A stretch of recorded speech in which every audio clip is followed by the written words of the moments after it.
Next 9 news में आपका बहुत बहुत स्वागत है। मैं हूं आपके साथ अबरारुल हक रहमानी। झारखंड की सियासत में जिस तरीके से इस वक्त लगातार जो गहमा गहमी देखने को मिल रही है, लेकिन उसके बावजूद भी आप देखिए कि झारखंड में जैसे ही राज्यपाल रमेश बैस का फैसला आएगा हेमंत सोरेन की विधानसभा की सदस्यता को लेकर के, उसके बाद झारखंड की सियासत में जो है वो बड़ी हलचल जो है वो तेज़ हो जाएगी। दरअसल हेमंत सोरेन की विधानसभा की सदस्यता पर जैसे ही रमेश बैस फैसला सुनाएंगे, वैसे ही उनको अपने पद से इस्तीफा भी देना पड़ेगा और इसके बाद जो चर्चाएं वो तेज़ होंगी मुख्यमंत्री पद को लेकर के कि दरअसल अब झारखंड की कमान किनके हाथों में जाएगी।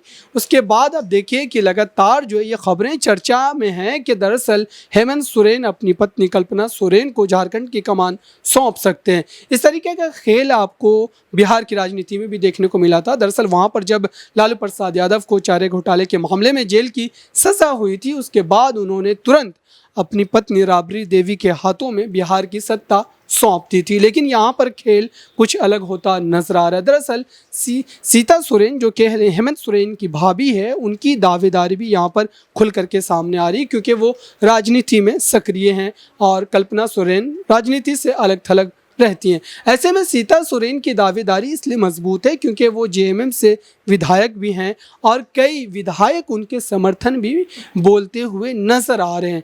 ऐसे में हेमंत सोरेन और शिबू सोरेन के लिए बड़ी मुश्किल और बड़ी चुनौती ये होगी कि वो किस चेहरे पर अंतिम मोहर लगाते नजर आएंगे झारखंड के सीएम के पद को लेकर के।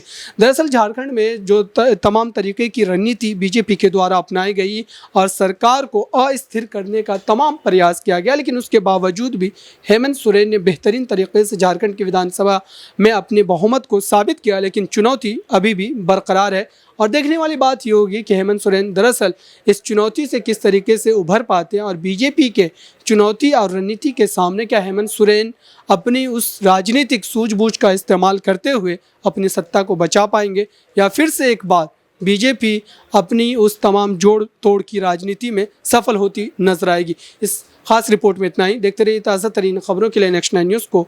धन्यवाद।